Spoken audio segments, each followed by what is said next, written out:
네, 오늘 말씀은 마태복음 19장 3절에서 6절입니다. 성경을 펴실 수 있는 분들은 펴시고 화면 같이 공유하겠습니다. 바리새인들이 예수께 나와 그를 시험하여 이르되 사람이 어떤 이유가 있으면 그 아내를 버리는 것이 옳으니까?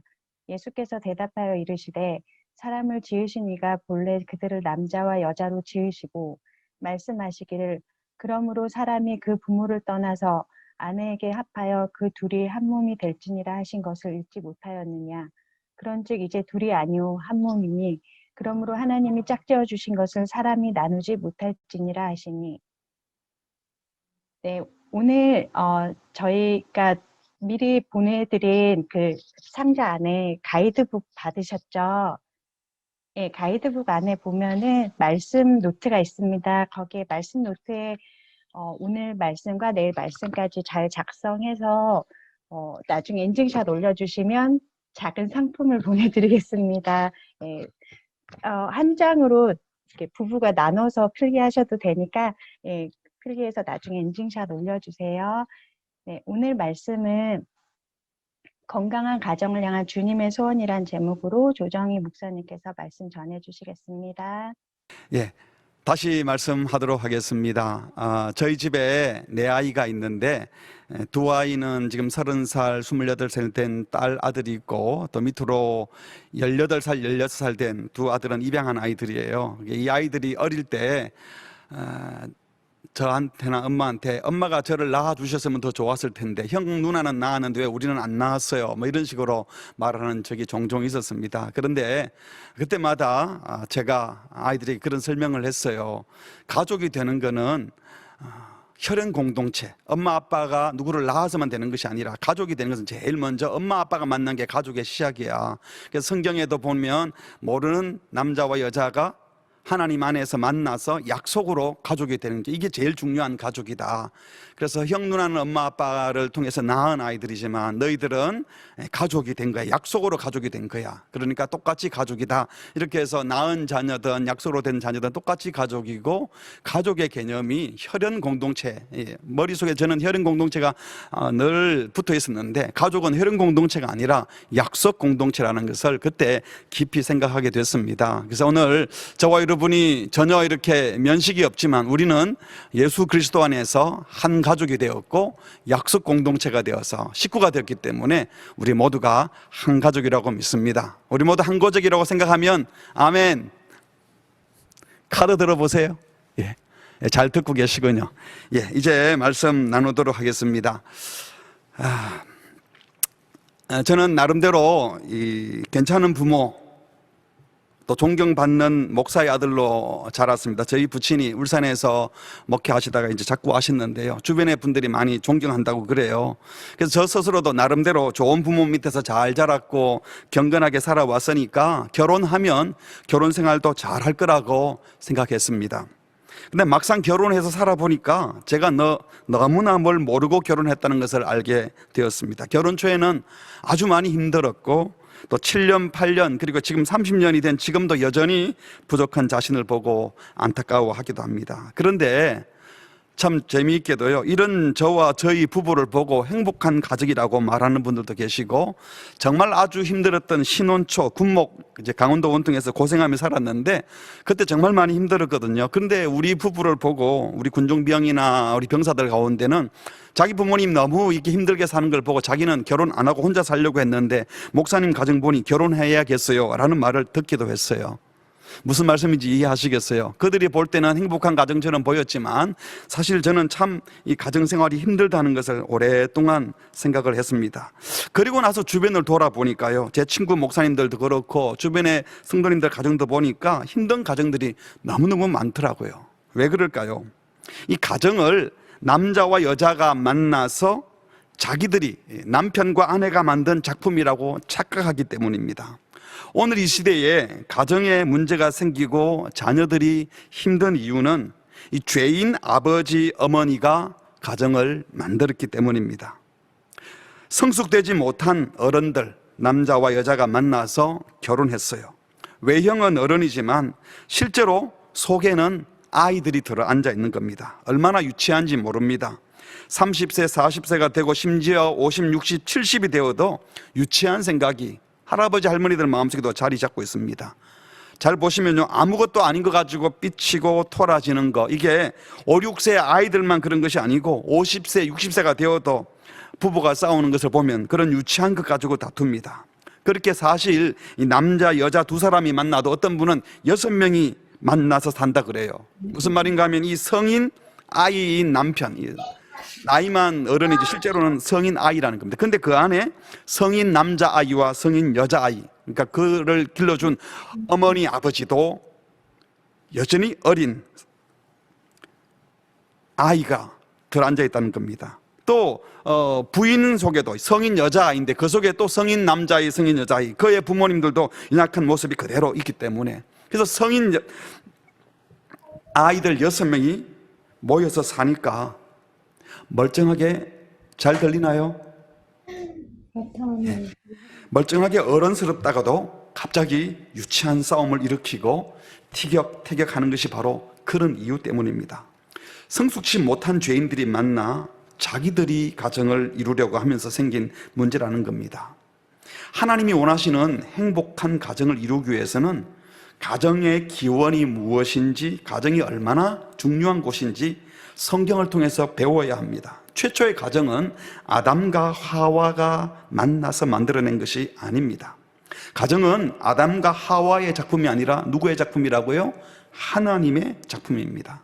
우리가 다 아는 것처럼 하나님께서 6일간 천지 만물을 지으시고 보시기에 좋았더라, 보시기에 좋았더라 말씀하시다가 제일 마지막에 만물의 영장인 사람, 즉 남자를 만드시고 뭐라고 그랬습니까? 사람 혼자 있는 것이 좋지 않다. 처음으로 좋지 않다고 하셨습니다. 그리고 좋지 않던 그 사람을 좋게 하기 위해서 돕는 배필인 하와를 만들어 주셔서 도움받을 자와 돕는 자가 함께 있게 하고 난 다음에 비로소 보시기에 심히 좋았더라고 하셨습니다. 이 가정은 사람의 고안물이 아닌 하나님께서 직접 만드신 유일한 기관입니다. 이 사회를 이루는 가장 중요한 기관은 학교도 군대도 병원도 아닌 가정입니다. 인간을 인간답게 살게 해주고 인간을 복되게 해주는 가장 중요한 기관은 국회도 입법기관도 아니고 사법기관도 아니고 방송국도 복지단체도 심지어 교회도 아닌 가정입니다. 저는 확신컨대 하나님이 고안하셨던 가정, 창조 질서를 따라 만들어진 가정은 하나님이 보시기에 심히 좋았다고 하신 하나님의 완벽한 걸작품입니다. 성경은 첫 책인 창세기는 가정의 시작을 알려주시고, 성경의 마지막 책인 요한계시록은 이 천국의 모습을 가정이 이루어지는 혼인잔치로 묘사하고 있습니다. 마태복음에서도 가정에서 일어난 출생, 그 족보 이야기로 신약을 시작하시고, 요한복음은 예수님의 첫 번째 기적이 가나 혼인잔치를 회복시키는 것이로 말씀하십니다. 그러니까 성경이 이토록 소중하게 여기는 가정을 우리도 소중히 여겨야 하는 겁니다. 가정이 하나님께서 직접 만드신 작품이라면요, 이 가정은 하나님의 방법대로 작동되어야 됩니다. 만드신 분이 하나님인데 작동은 우리 마음대로 해서는 안 되는 거라는 거예요. 그래서 하나님이 만든 가정이 하나님의 질서, 하나님의 방법대로 운영되어야 되는데, 하나님의 방법대로 운영되지 않고 죄인인 남편의 마음, 죄인인 아내의 마음, 그들의 본성적인 욕망과 습관을 따라서 운영을 하는 거예요. 그래서 세상이 만들어둔 이기적이고 탐욕적인 문화, 음란한 문화를 따라서 작동되고 있기에 여기저기 문제가 생기는 겁니다. 결혼을 하고 출산하고 가정을 이끌어가는 그 방법들이 성경에서 배운 원리대로 하는지, 아니면 남들이 하는 대로 사회가 만들어 놓은 방식대로 따르는지, 또 누가 뭐라 그러면 우리 가정은 우리가 알아서 하는데 왜 간섭이에요 하면서 자기들이 가정의 주인인 것처럼, 때로는 남들이 다 하니까 본성적 욕구를 따라 결혼을 하고 가정을 작동시키다가 문제가 생긴 겁니다. 이 사탄은요, 세상을 무너뜨리게 한 가장 교묘한 전략 중 하나로 가정을 우습게 여기게 하는 겁니다.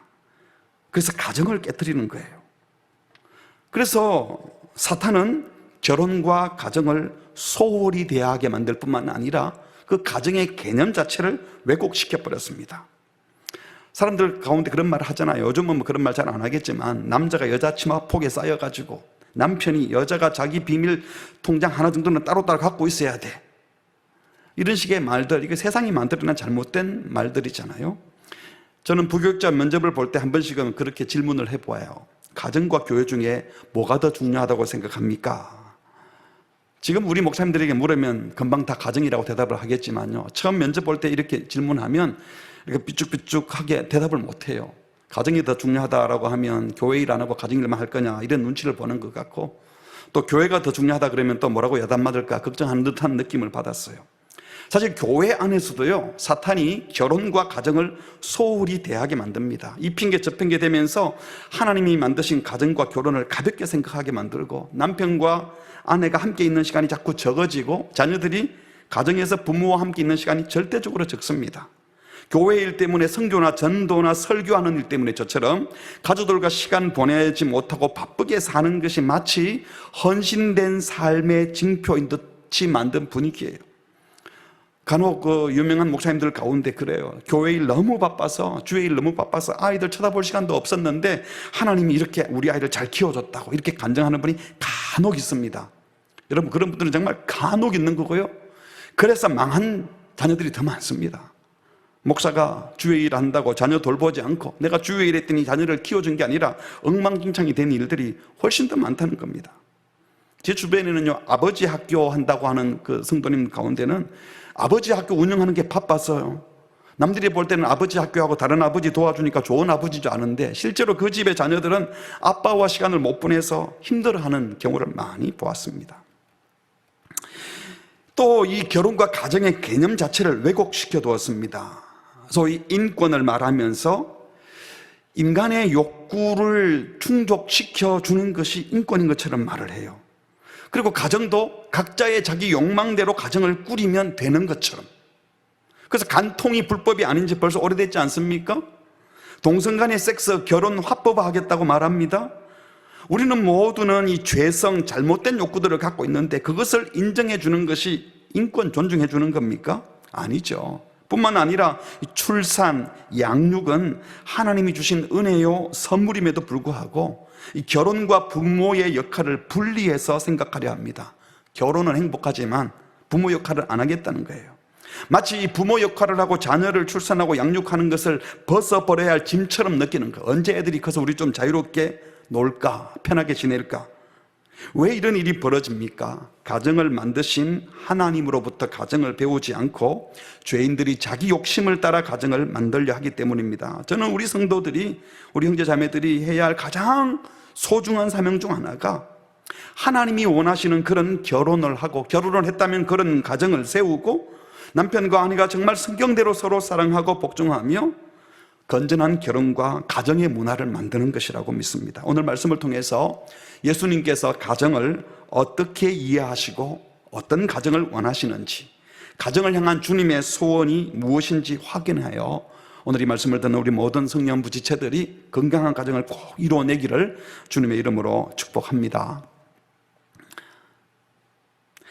오늘 함께 읽은 본문 3절에 보면 바리새인들이 질문을 합니다. 합당한 이유가 있다면 아내를 버려도 됩니까?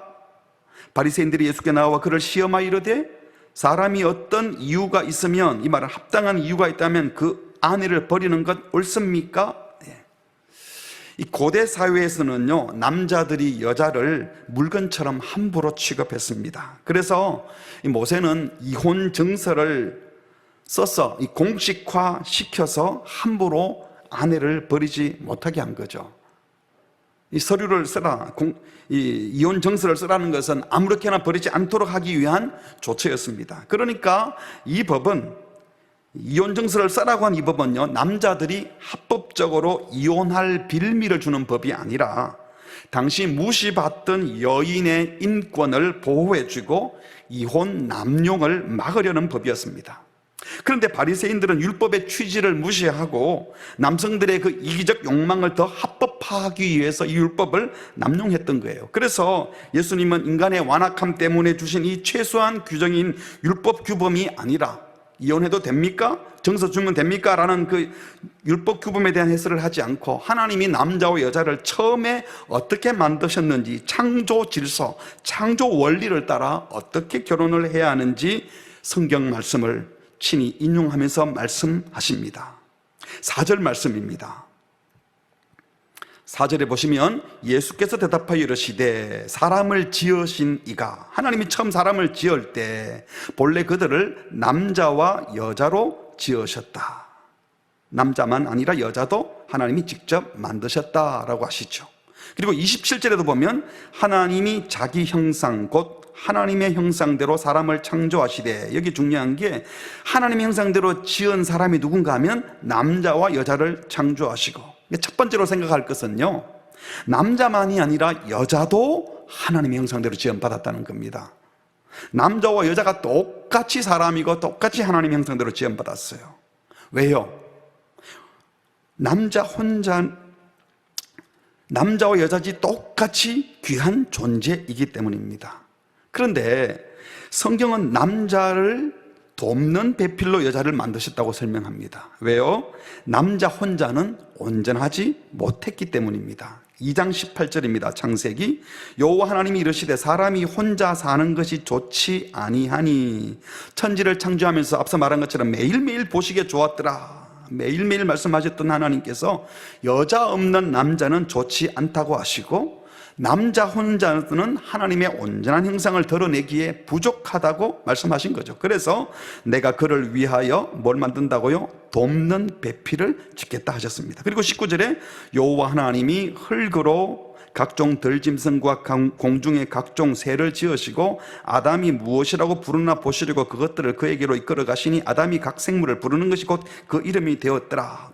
아담에게 장명을 하게 합니다. 아담의 머리가 엄청나게 좋았던 것 같아요. 범죄하기 전 아담의 두뇌는 굉장한 창조력, 기억력, 판단력이 있었어요. 그래서 처음 보는 그 동물들에게 이름을 짓습니다. 호랑이, 사자, 토끼, 개, 고양이, 뱀, 올빼미, 낙타, 타조, 코끼리, 원숭이, 침팬지, 고릴라 줄줄줄줄 막 지나가면서 이름을 계속 짓습니다.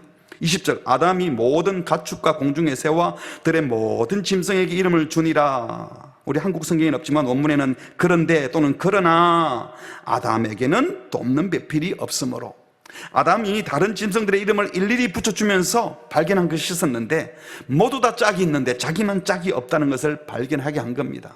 그러니까 하나님께서는요, 하와를 만들어서 아담에게 줄 때 야 너 혼자 부족하니까 하와랑 같이 살아 하고 툭 여자를 던져준 것이 아니라 아담 스스로 자기가 얼마나 외로운 존재인지, 왜 자기에게 짝이 없는지, 자기가 얼마나 여자가 필요한 존재인지, 도움이 필요한 존재인지를 깊이 깨닫게 하신 거예요. 겸손히 깨닫게 하시고 하와를 사모하며 기다리게 만드시고 잠재워 놓고 눈을 떴더니 그 연모하던 나에게만 없는 그 짝인 하와를 돕는 배필로, 딱 맞는 배필로 돕는 자로 만들어 주신 것입니다.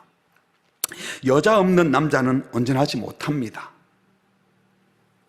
여자는 남자를 돕는 역할을 감당함으로 여자로서의 가치가 온전히 드러납니다. 반대도 마찬가지예요. 남자 없는 여자는 온전하지 못합니다. 남자는 여자를 돕는 역할을 감당함으로 남자의 가치가 온전히 드러나는 겁니다. 여기서 돕는 배필, 이 배필이라는 단어가 히브리어 말로 에제르 들어보셨을 거예요. 헬퍼입니다. 헬퍼. 오늘 성경 본문에서 여자가 지금 헬퍼가 되어 있고 남자는 도움을 받는 거로 되어 있는데, 여러분 생각에 돕는 자와 도움을 받는 자 중 누가 더 권위 있는 자이고 돕는 자와 도움을 받는 중 누가 더 우월한 존재입니까? 시편 121편 1절에 보면 다윗이 이렇게 말을 했어요. 내가 산을 향하여 눈을 돌리라. 나의 도움이, 여기 도움이 에제르예요. 다윗이 자신의 에제르가 어디서 오나? 나의 에제르는 천지를 지으신 여호와에게서로다. 그러니까 다윗은 자신의 배필, 돕는 배필이 하나님이라고 말했습니다. 다윗에게 하나님이 도움이 되었고 남자에게 여자가 도움이 되었으면 도움이라는 차원에서는 여자가 하나님 같은 역할을 한 것인가요? 그러니까 남자와 여자 중 누가 더 우월한가 하는 질문은 사실은 잘못된 질문입니다. 우리가 늘 비교하고 경쟁하고 누가 세냐 누가 위냐 이걸 늘 따지다 보니까 돕는다 도움을 받는다 그러니까 돕는 자와 도움을 받는 자 중에 누가 더 위냐라고 질문을 하면 자꾸 순서를 매기려고 해요. 사실은 돕는 자와 도움을 받는 자 중에 누가 더 높으냐 더 위냐 하는 질문 자체가 틀린 겁니다. 남자와 여자는 서로 돕는 존재가 될 때 보시기에 좋은 존재가 되도록 하신 거예요. 매사에 우열을 가리고 상하를 따지려고 하는 것은 이게 죄인들의 생각입니다. 남편과 아내가 만나서 누가 더 권위자냐 누가 더 높으냐 누구 말을 들어야 되느냐, 이 창조 원리를 따를 때요 남녀를 차별하거나 차등하게 볼 근거는 전혀 없습니다. 그래서 사도 바울은 말씀했죠. 고린도후서 11장 11절 12절에 그러나 주 안에는 남자 없이 여자만 있지 않고 여자 없이 남자만 있지 않다. 이는 여자가 남자에게서 난 것 같이. 그렇죠. 처음 하와는 아담에게서 났으니까요. 근데 남자도 여자로 말미암아 남았습니다. 그 이후에 모든 남자들은 여자 어머니에게서 태어났어요. 그리고 결국 모든 것은 또 어디에서 났어요? 하나님에게서 났다고 했습니다. 그러니까 남녀의 역할 구분은 있을지 모르지만요, 이걸 가지고 우열을 가리거나 신분의 상하를 구별하는 것은 아주 잘못된 생각입니다. 분명 남녀의 생식기 구조가 다르고 신체의 리듬이 다르고, 그렇죠, 남자는 주로 근력이 강하지만 여자는 주로 남자보다 유연하고 부드럽고 섬세하는 것, 다릅니다. 이건 서로 다른 것이지 우열의 개념이 될 수는 없지요. 지금까지 유교 문화에 또 동양 문화권에는 잘못된 남성 위주, 남성 우월주의 세계관에서 상대적으로 여성들이 부당한 대우를 많이 받았습니다. 그래서 이 반발심을 가지고 여성이 우월하다고 또 주장하려는 자들도 태어나고, 또 여성들이 남성들과 동등하다고 주장하려고 남녀를 대결 구조로 몰아붙입니다. 그러면서 애서 남녀의 당연한 차이까지도 무시하려고 하는 것은 분명히 비성경적입니다. 또한 남성이 남자로서의 마땅한 책임과 의무는 무시하고 권한과 우월감만 주장하거나, 또 여성 본연의 생명 잉태와 어머니로서의 역할을 경시하는 경향도 잘못된 것입니다. 창조주께서 남성에게 맡겨주신 일을 기쁨으로 감당할 때 위대한 남성이 되고, 여성에게 맡겨주신 일들을 여성이 기쁨으로 감당할 때 위대한 존귀한 여성이 되는 것입니다. 이 말씀은 여러분 결코 가사 일은 여자가 하고 창조적이고 사회적인 일은 남자가 해야 된다는 뜻은 절대로 아닙니다. 생물학적으로 가정의 질서에 따라 남녀에게 주시는 그 일을 감당하고, 그러나 또 남녀의 구별 없이 은사에 따라 자신이 잘하는 일을 해서 가정을 세워나가야 되는 겁니다. 저는 우리 교회 성도님들에게도 종종 이런 말씀을 드리면서 물어봐요. 식당에서 요리를 할 때 간을 보는 것은 누가 해야 되겠고, 큰 국그릇을 옮기는 것은 누가 옮겨야 되겠냐고. 누가 해야 될까요? 간을 보는 것은 남자가 합니까? 여자가 합니까? 큰 국그릇을 옮기는 것은 누가 합니까? 간을 보는 것은 남자가 하는 게 여자가 하는 게 아니고 간을 잘 보는 사람이 하는 거예요. 큰 국그릇을 옮기는 것은 남자라고 다 힘센 게 아니기 때문에 힘센 사람이 하는 겁니다. 제 질문 자체에 함정이 있었던 거죠. 우리도 모르는 사이에 이거는 여자일 저건 남자일하고 자꾸 순서를 정하려고 하지만요, 그 어떤 경우에도 은사에 따라 해야 되지 우리가 함부로 낙인을 찍어서는 안 되는 겁니다. 남녀가 대결 구조가 되는 것 주님이 기뻐하지 않습니다. 남녀 중 한쪽이 열등한 존재로 대우받아서도 안 됩니다.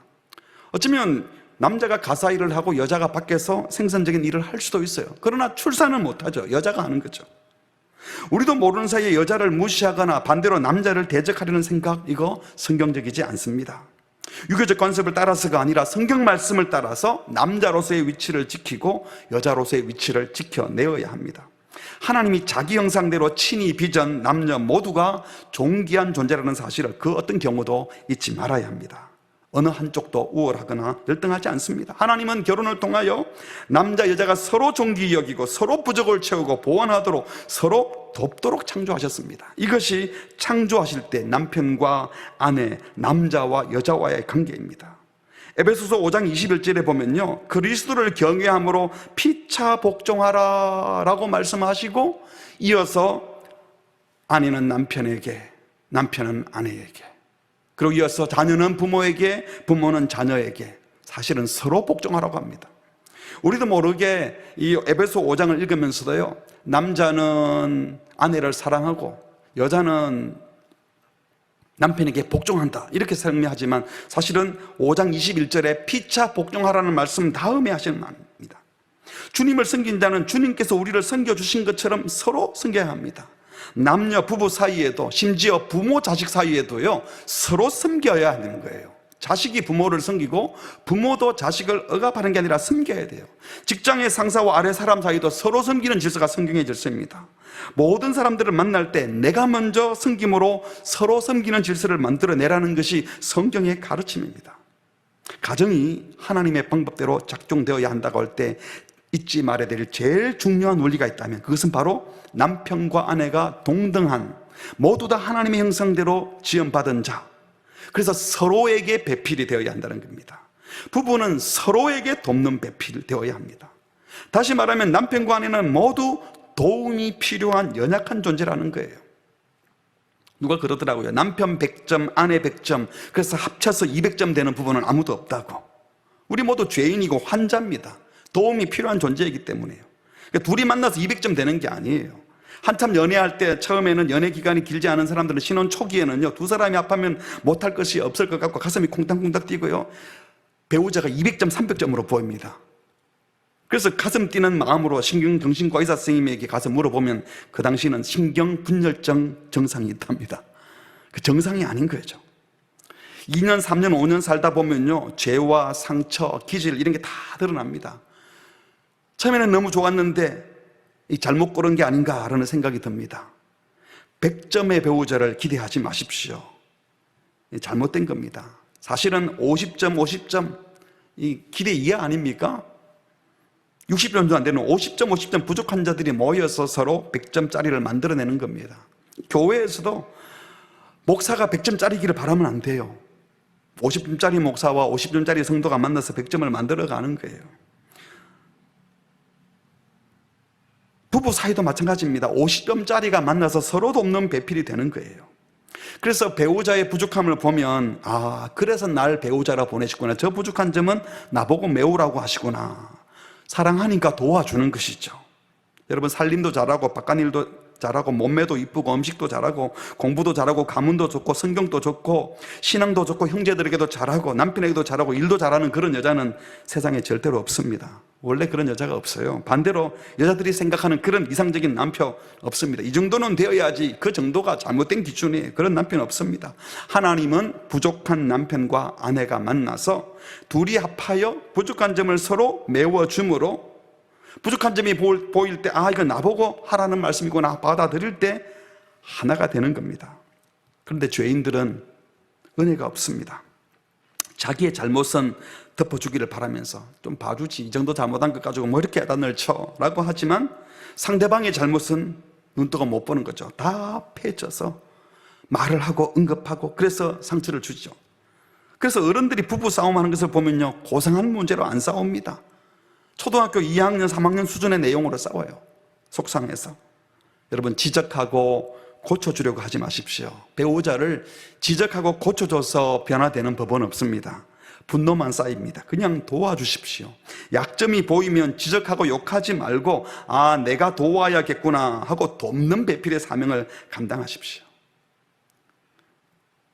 제 처가 결혼 예비 교육할 때마다 이 배우자에 대한 설명을 그렇게 해요. 지어낸 얘기이긴 하지만요, 배우자는 왜 배우자인가? 배우라고 배우자다. 배우자에게는 배워야지 가르쳐 주시려고 하지 마라. 배우자를 자꾸 내가 그 사람에게 내가 배우려고 해야 되는데 가르쳐 주려고 하다가 문제가 생기는 거예요.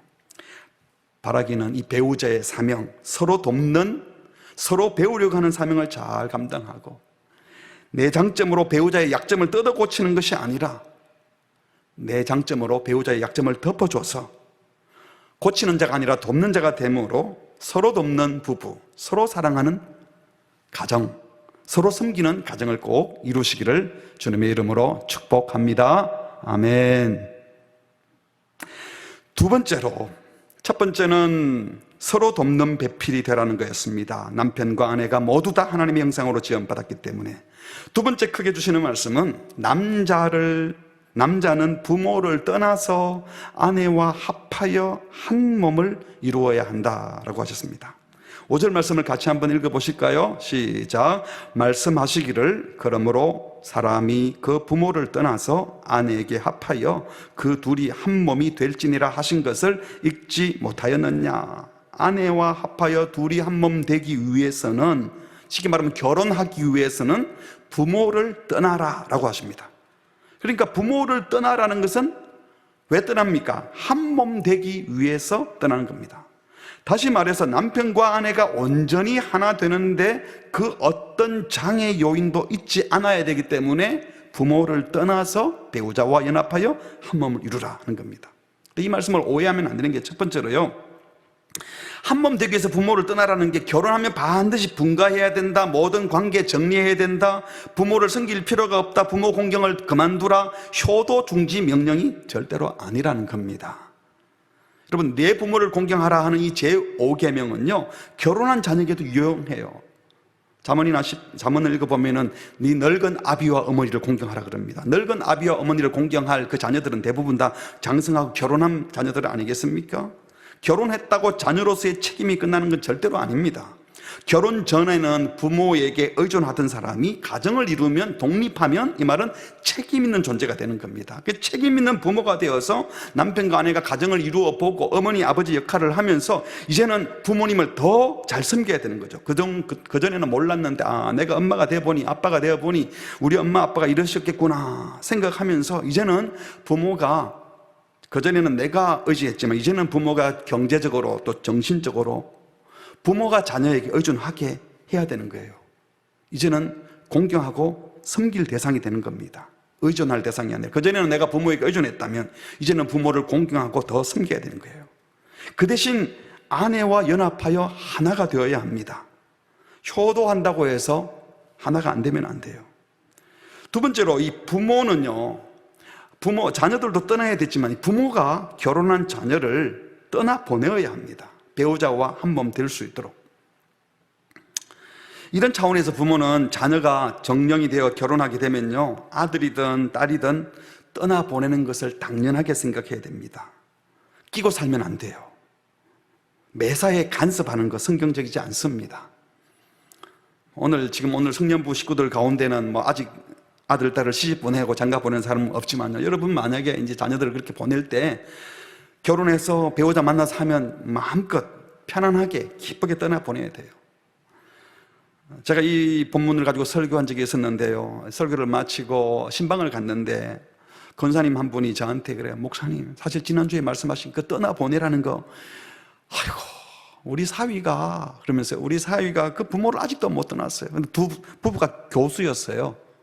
서울에 말하면 알만한 좋은 대학의 부부가 교수인데, 교수가 되고 40대가 되는 교수인데도 지금도 자기 딸하고 얘기하다가 이렇게 안 맞으면 다 결정했다가도 엄마 말 들으면 획가닥 바꿔버리고, 다 결정했는데 엄마랑 의논하고, 그러니까 아내랑 의논하는 게 아니라 지금도 자기 어머니랑 다 의논해서 어머니 시킨 대로 한다는 거예요. 그래서 모든 게 너무 힘이 든다고. 여러분, 어른들이 자녀들이 의논해올 때 부모가 조언해 줄 수는 있지만요, 좋은 부모는 스스로 책임 있는 결정을 하도록 떠나보내야 합니다.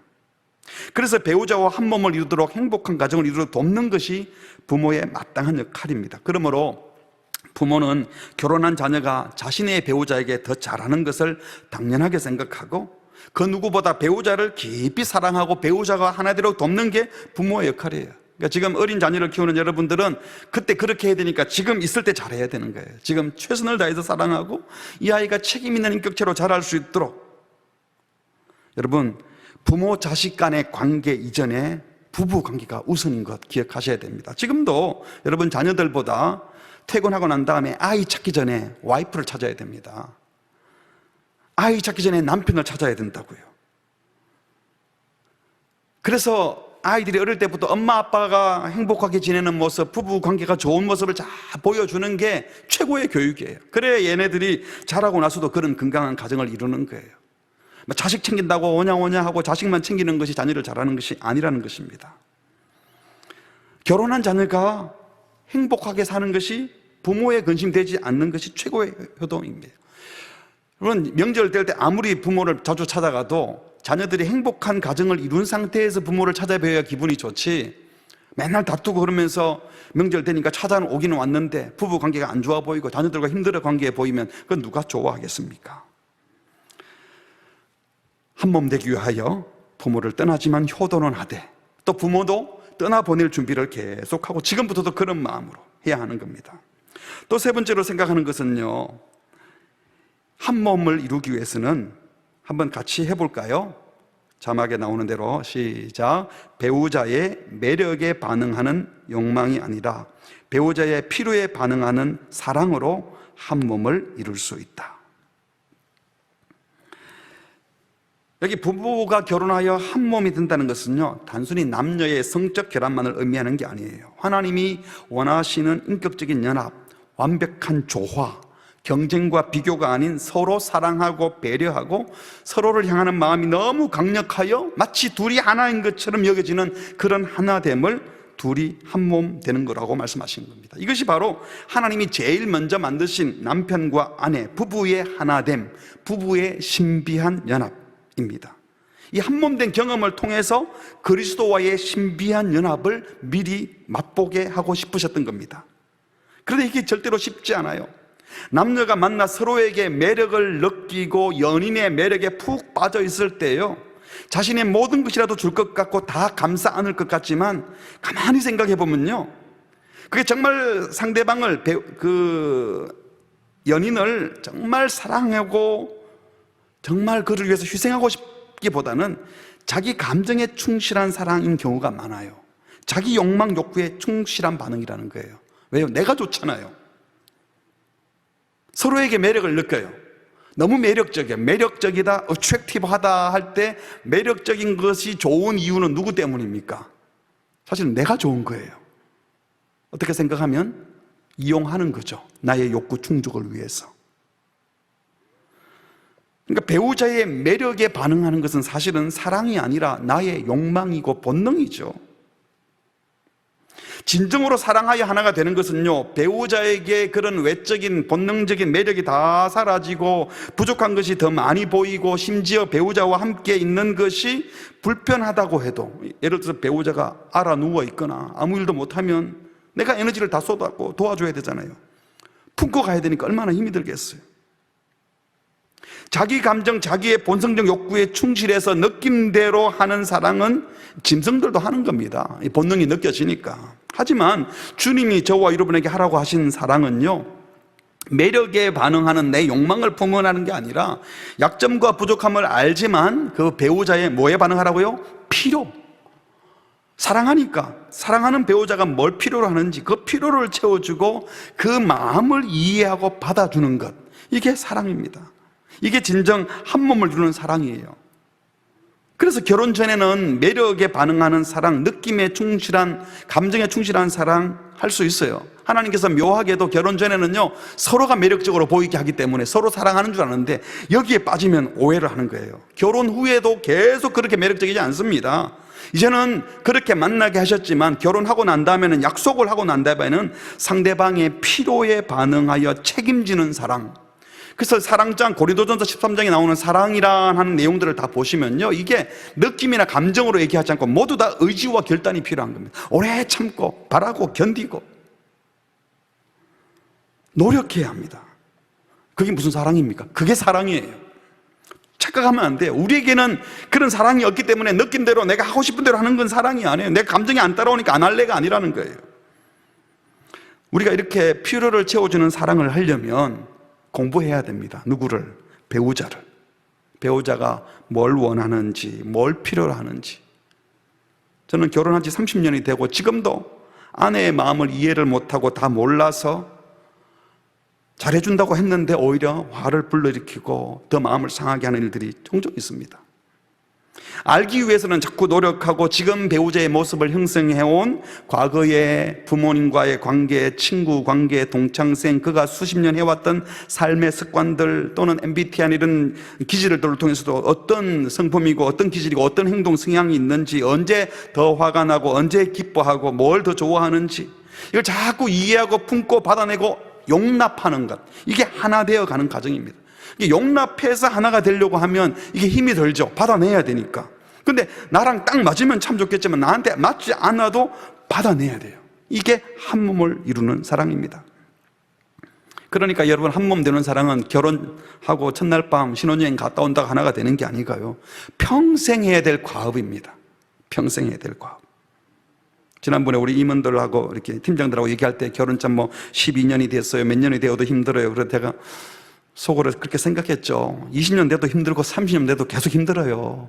힘들지만 주님이 주시는 마음을 품고 사랑하면서 또 애써 노력하는 가운데 주님이 주시는 다른 은혜가 있는 겁니다. 죄인들이 사실 이런 사랑을 할 수가 없어요. 죄인은 그 본성상 항상 자기 필요에 민감하지 상대방 필요에 민감할 수가 없어요. 십자가에 죽기까지 우리를 사랑하신 그리스도에게 사랑을 배우지 않으면, 성령께서 그 사랑을 부어주시지 않으면 결코 온전한 사랑을 할 수 없습니다. 성령 충만하여 그리스도의 사랑을 배워야만 한 몸이 될 수 있습니다. 다시요. 성령 충만하여 그리스도의 사랑을 배워야만 한 몸을 될 수 있어요.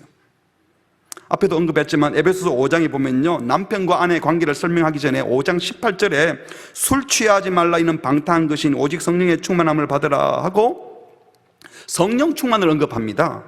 그리고 성령 충만하면 시와 찬미와 신령한 노래로 하나님께 찬양하고 화답하고 또 서로 감사하고, 하나님을 향한 거죠. 하나님께 찬양과 감사를 드리고, 그리고 21절에 가면 그리스도를 경외함으로 피차 복종하라. 그러니까 하나님을 향한 찬양과 감사, 그리고 인간관계에서는 서로 복종. 성령 충만한 결과가 뭔가 하면 하나님께 대한 찬양과 감사요, 성령 충만하면 원수 같은 사람도 사랑할 수 있고, 특별히 내게 맡겨주신 관계, 배우자, 또 자식, 부모, 직장의 상사, 아래 사람들 서로 복종하는 관계에 들어간다는 겁니다. 그래서 그 예를 든 것이 5장 22절부터잖아요. 아내들이여 자기 남편에게 복종하기를 주께 하듯 하라. 이는 남편이 아내의 머리됨이 그리스도께서 교회의 머리됨과 같음이니 그가 바로 몸의 구주시니라. 그러면 교회가, 성도들이 그리스도에게 하듯이 아내들은 범사에 자기 남편에게 복종할지니라. 우리 성도들이 예수님께 복종하듯이 아내를, 남편을 존경하고 사랑하고 복종해야 한다고 말씀합니다. 그리고 남편에게는 25절에 남편들아 아내 사랑하기를 그리스도께서 교회를 사랑하고 그 교회를 위하여 자신을 주신 같이 하라. 예수님께서 십자가에 자신의 목숨을 내어놓기까지 사랑하고 복종하셨어요. 엄청난 복종이죠. 남편이 아내를 그렇게 사랑하고 복종해야 한다고 하셨습니다. 주님이 우리를 먼저 사랑했죠. 그렇다면 부부 관계에도 먼저 사랑하고 먼저 복종할 자가 누군가 하면 남편입니다. 다른 건 몰라도 이 사랑에 있어서 주도권을 남편이 쥐어야 하는 겁니다. 권리 주장하고 책임은 내가 질게, 내가 알아서 할게, 여기에 주도권을 쥐는 게 아니라 사랑하는 주도권을 남편이 져야 합니다. 남편이 먼저 사랑하고 사랑받은 아내가 또 남편을 사랑하는 거예요. 그러면서 28절에 이와 같이 남편들도 자기 아내를 사랑할 때 어떻게 한다고요? 자기 자신과 같이 할지니라. 자기 아내를 사랑하는 자는 결국 자기를 사랑하는 것이다. 그러니까 마치 내 필요에 반응하고 내 것을 챙기는 것처럼 아내를 그렇게 챙기라는 거예요. 그래서 아내를 사랑하는 것은 바로 자기를 사랑하는 것이라고 하십니다. 그리고 예수님의 말씀, 창세기의 말씀을 다시 인용하여 말씀하시죠. 31절, 그러므로 사람이 부모를 떠나 그의 아내와 합하여 그 둘이 한 육체가 될지니. 그러면서 32절에 이렇게 말합니다. 이 비밀이 크도다. 미스테리라는 거예요. 미스테리, 신비. 남편과의 아내의 관계는 신비로운 비밀일 것 같아. 아직 다 밝혀지지 않는 비밀이기에 이 신비함이 크다. 그러면서 나는 그리스도와 교회에 대하여 말하노라. 가정과 교회는 밀접한 관계가 있습니다. 가정에서 신비한 사랑의 경험, 서로 복종하는 경험, 하나 되는 경험을 한 이것이 교회에서 경험되어야 되고, 또 반대로 교회에서 경험한 이 신비로운 사랑과 하나됨의 경험을 가정에서 경험해야 한다는 겁니다. 지금 남편과 아내와의 관계의 이야기는 결국 그리스도와 교회의 신비로운 관계를 설명하는 좋은 근거가 된다는 겁니다. 다시 말하면 우리는 가정생활, 이 부부 관계를 통해서 주님께서 교회를, 성도를 어떻게 사랑하시는지, 또 성도가, 교회가 그리스도에게 어떤 마음으로 순종해야 하는지를 배우는 겁니다. 주님께서 목숨까지 내어놓을 만큼 죽기까지 복종하며 우리를 사랑하셨습니다. 성도는 그 사랑에 감복하여 기쁨으로 순종하죠. 억지가 아닌가, 굴종이나 맹종이 아니죠. 주님과의, 교회와의 관계가 이렇게 서로 사랑하고 서로 순종하는 관계입니다. 마찬가지로 남편과 아내 역시도 서로 사랑하고 서로 복종합니다. 여기에는 시기나 질투나 열등감, 우월감 이런 거 없어요. 한 몸을 이루는 신비로운 관계입니다. 한 몸됨, 신비로운 관계 속에 어떻게 열등감이 있고 신비로운 하나됨에 우월감이 있고 시기나 질투가 있고 비교나 경쟁이 있겠습니까? 하나됨, 이거 신비한 연합입니다. 부부가 이렇게 사랑하여 두 인격이 한 몸 된다고 해서 한 사람의 인격은 상실되는 게 아닙니다. 사랑은 주고받는 거지, 나 혼자 사랑하고 나 혼자 순종하면 나는 언제 대접받나, 내 건 언제 챙깁니까? 이런 걱정할 필요가 없어요. 왜냐하면 배우자의 필요를 예상하는 법을 배우고 배우자를 자신처럼 돌보고 배우자가 그 역량을 최대한 발휘하도록 돕는 것은 나를 잃는 것이 아니라, 그래서 배우자를 살리고 배우자를 복되게 하는 게 날 살리고 나를 행복하게 하는 것이기 때문입니다. 왜? 부부가 한 몸이니까. 그런데 여러분, 저도 이렇게 설교하지만 이게 안 쉬워요. 결혼한 이후에도 여전히 우리는 자기 아픔에 더 민감합니다. 아내가 다쳤다 그러면 내가 아픈 것처럼 똑같이 생각이 안 되잖아요. 아픈 사람만큼 아픔에 민감하지 못하잖아요. 내가 배가 고프고 힘들 때 아내도 많이 힘들 거야, 이게 바로 자동으로 따라가나요? 막 피곤하고 스트레스 받으면 남편은 또 무슨 일로 스트레스 받을지도 몰라, 이렇게 자동적으로 되나요? 우리는 모두 다 죄인이기 때문에 자기 감정에, 자기 필요에 더 민감합니다. 그래서 조금 더 속도를 내어서 배우자의 필요를 생각하려고 하고 배우자의 필요에 민감해지려고 애를 쓸 뿐이지, 자기를 사랑하는 것처럼 아내를, 자기를 사랑하는 것처럼 남편을 사랑하기가 쉽지는 않습니다. 하지만 창조 원리에 나타난 하나됨, 한몸됨을 이루어가는 것, 이거 우리 주님의 소원입니다. 부부관계에서 맨날 같이 사는 부부관계에서 그걸 못하면서 교회에 와서 교회 공동체에서 그게 될 거라고 생각하면 그것도 오해죠. 너무 이상적으로 들릴지도 모르지만 이것이 주님의 바람입니다. 그리스도의 십자가를 통하여 우리는 이 사랑을 배워야 하고 이 사랑을 제일 먼저 실천할 자리가 배우자입니다. 가정에서 이 신비로운 사랑과 하나됨을 경험하고 그걸 교회에서 실천을 해서 교회가 복되어지고 가정도 함께 복되어져야 하는 겁니다. 성령 충만이 가장 필요한 영역이 어디겠습니까? 배우자와의 관계에, 부부의 하나됨, 한몸됨, 여기에 성령 충만이 정말 필요한 겁니다. 그리고 주 안에서 한몸된 부부는 이기적이지 않습니다. 부모 공경, 자녀 사랑, 그리고 이웃 사랑도 정말 배우자와 한몸된 사람이 더 잘 감당합니다. 간혹 그런 사람들이 있어요. 자기 부부끼리는 막 인고 부부 너무너무 잘 지내는데 부모 잘 안 챙겨요. 자기 부부끼리 너무 잘 지내면서 이웃이나 다른 가족은 안 돌봐요. 또 심지어 부부끼리만 잘 지내고 자식 돌보지 않는 희한한 사람들도 간혹 있습니다. 왜 그렇습니까? 이런 부부는요, 주님께 배운 이타적 사랑으로 배우자를 사랑하는 것이 아니에요. 사실은 마침 서로에게 욕구가 맞아서 매력적으로 보여서 서로의 매력에 반응해서 부부끼리 잘 지낼 뿐이에요, 지금.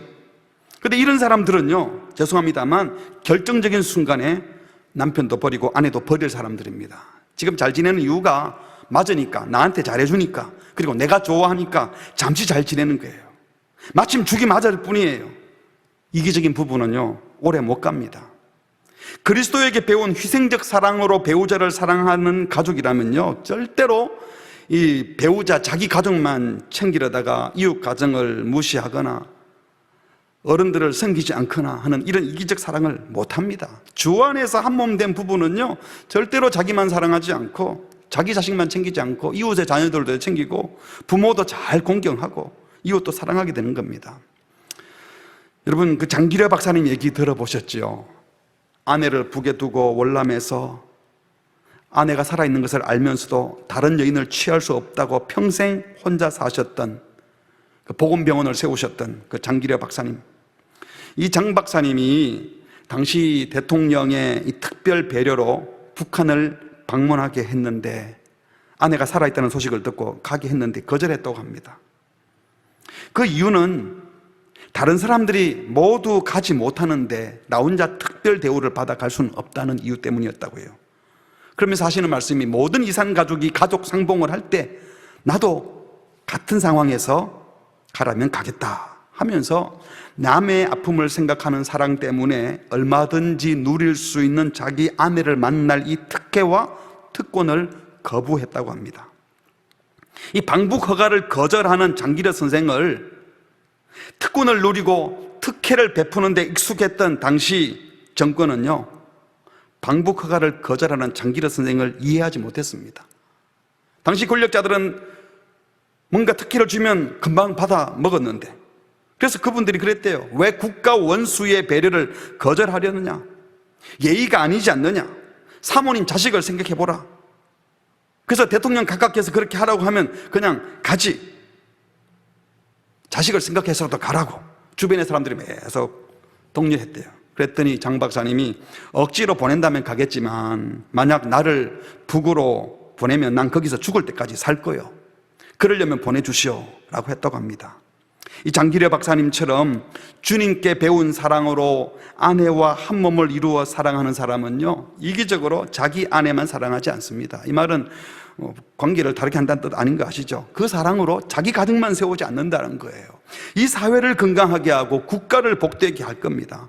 성령 충만하여 그리스도에게 배운 사랑으로 배우자를 정말 사랑하는 이 복된 가정은 다른 가정도 복되게 하는 가정이 될 겁니다. 우리 내수동 청년부의 모든 부부가 정말 이런 부부간의 사랑을 한몸된 가정을 이루셔서 이웃 가정도 복되게 하는 모두가 되시기를 축복합니다. 아멘. 세 번째로 마지막입니다. 하나님이 짝지어 준 결혼을 사람이 나눌 수 없다고 하셨습니다. 이 결혼은 사람들의 편의에 의해 생겨난 것도 문화에 의해 생겨난 것도 아닌 누구 작품이라고요? 하나님 작품입니다. 결혼을 하나님이 설계하셨어요. 6절에 그런즉 이제 둘이 아니요 한 몸이니 하나님은 오직 결혼한 부부에게만 성적 결합을 통하여 한 몸됨을 허락하셨고 서로 복종하고 헌신함으로 하나됨이라고 하는 이 신비한 친밀함을 경험하게 했습니다. 그러므로 하나님이 짝지어 주신 것, 이거 사람이 절대로 나눌 수 없다. 하나님이 하나 되게 하신 이 친밀함, 이 한 몸된 연합은 영구적 연합이어야 한다는 말씀이죠. 하나님이 맺어주신 결혼관계를 결코 인위적으로 나누어서는 안 된다는 겁니다.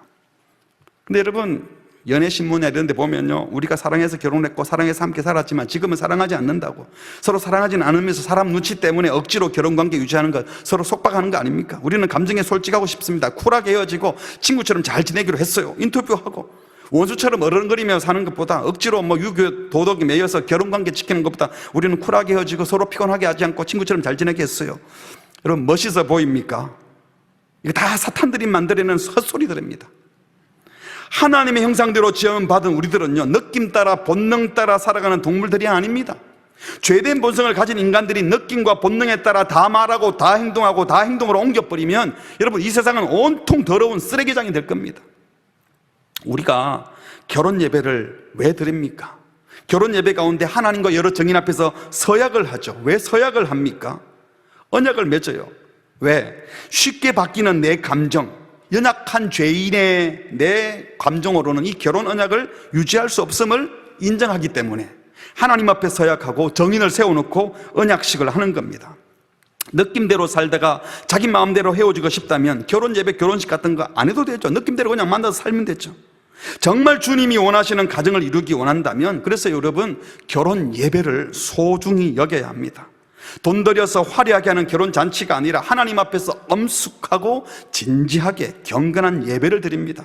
그만큼 결혼이 엄숙하고 소중한 것이기 때문입니다. 결코 나뉘어질 수 없는 하나님이 짝지어 주시는 그 창조 언약에 동참하는 일이기 때문입니다.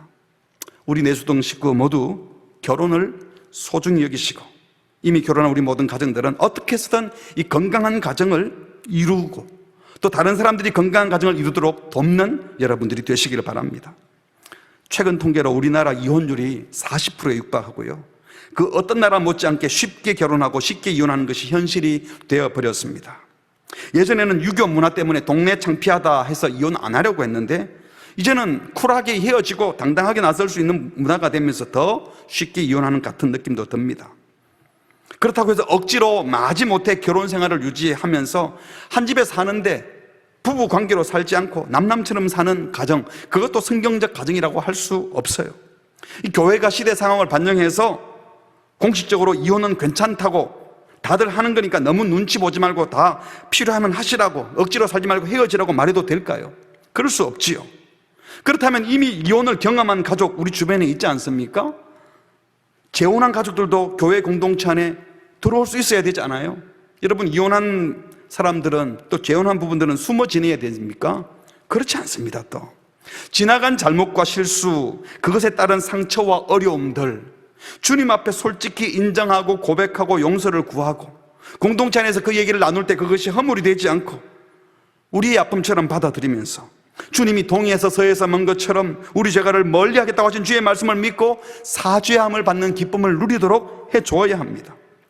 그리고 새롭게 시작해야 하고 어떤 형편에 처한 지체들이라도 사실은 공동체가 기쁘게 맞아들일 수 있어야 그 공동체가 건강한 공동체입니다.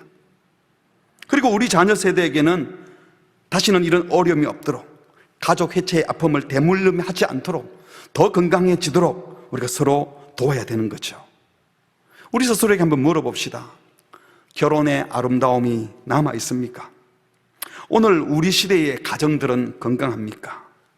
결혼과 부부의 가치가 소중히 여김받고 가족관계, 가정생활을 소중히 여기는 문화입니까? 결혼식은 화려하게 하고 돈을 얼마나 들이는지 몰라요. 그런데 결혼과 가정의 소중함은 잊고 있지 않습니까? 오늘 말씀을 다시 정리해 본다면, 첫 번째로 우리나라, 우리 교회 안에, 우리 가정에서 남자와 여자, 남편과 아내가 모두 하나님이 창조하신 하나님의 형상, 존귀한 존재임을 알고 서로 존경하고 서로에게 하나님의 형상을 발견하며 서로 사랑하고 서로 순종하는 헌신적 동반 관계를 이루어 갈 수 있기를 바랍니다. 또 두 번째로는 부모는 자녀를 기쁘게 떠나보내고 새롭게 가정을 이룬 부부는 결혼한 후에도 여전히 부모를 공경하고 효도하며 그 어떤 것에 방해도 받지 않고 부부가 온전히 한 몸됨, 신비한 연합, 하나됨을 경험했으면 좋겠습니다. 부부가 성령 충만하여 예수님께 받은 사랑, 예수님께 배운 십자가의 사랑으로 배우자를 사랑하고 순종하고, 그래서 자녀들에게 다른 사람을 존경하고 사랑하는 법, 용서하는 법을 삶으로 보여줬으면 좋겠습니다. 부부의 하나됨으로 인하여 삼위일체 하나님의 신비한 연합, 하나됨이 무언지 느끼게 했으면 좋겠어요. 세 번째로, 그래서 우리 사회에서 이 결혼의 신비, 결혼의 복됨을 경험한 가정들이 점점 많아지고 그들로 인해서 교회가 건강해지고 이 사회가 복되어졌으면 좋겠습니다. 우리 주변을 돌아보면 이런 아름다운 가정도 있지만 그렇지 못한 모습도 많이 보게 됩니다. 사람들은 결혼해도 후회, 안 해도 후회, 이런 말을 해요. 결혼하려는 사람들은 보면 마냥 좋아 보이기만 하지 않고 저러도 주례를 하면서 야, 이 사람들이 잘 살아야 될 텐데 걱정이 될 때도 있습니다.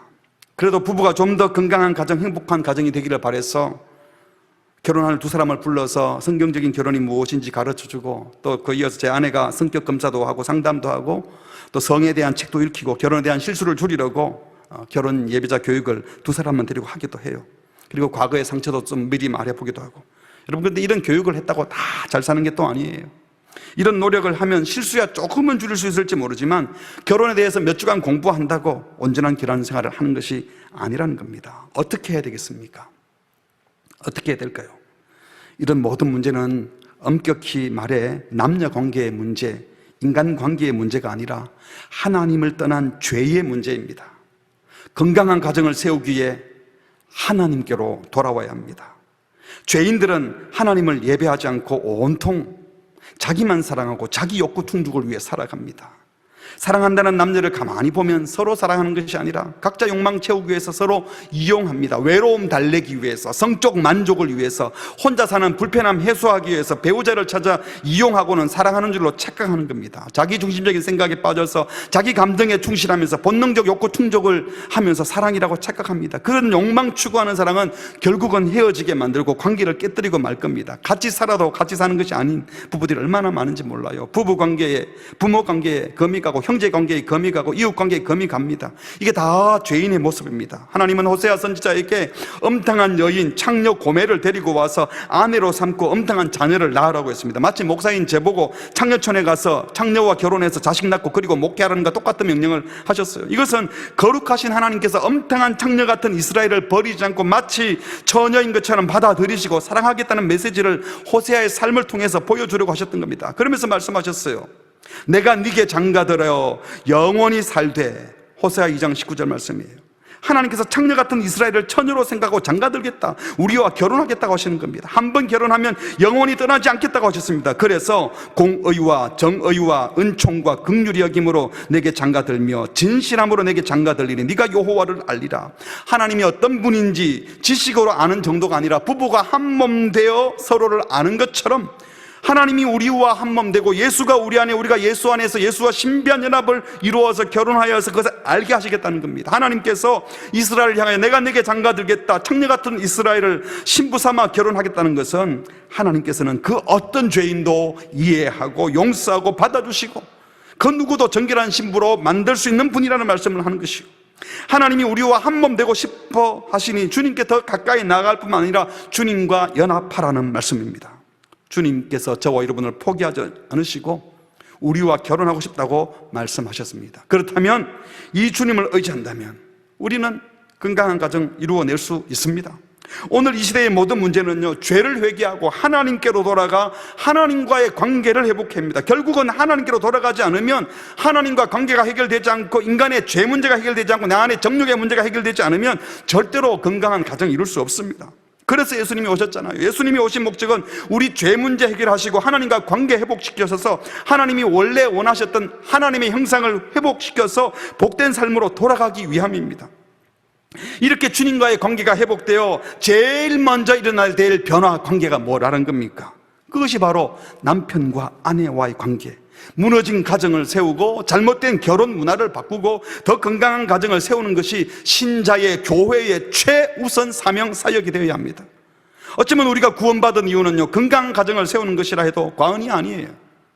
교회가 존재하는 가장 중요한 이유도 교회를 세우는 것이 아니라 건강한 믿음의 가정을 세우고 그 가정과 함께 교회가 세워져야 되는 겁니다. 그래서 호세아 선지자에게도 고멜과 결혼하라 하시고 내가 네게 장가들고 싶다고 말씀하셨습니다. 하나님과의 관계가 회복되는 모습을 결혼의 회복으로 말씀하신 것은 어쩌면 교회의 가장 복된 모습, 인간관계의 가장 복된 모습, 결혼의 회복, 부부관계의 회복에서 보여줘야 한다고 말씀하십니다. 사랑하는 내수동 성년부 여러분 모두 건강한 가정을 이루시고 건강한 교회를 세우기를 바랍니다. 우리 모두가 더 건강한 가정을 이루어서 나 때문에 이웃도 행복해지고 결혼의 문화가 바뀌어졌으면 좋겠습니다. 혹시 지금 갈등 중에 있는 분들이 계십니까? 이미 실패에 가까이 다가온 분 계십니까? 명심하십시오. 주님은 하실 수 있습니다.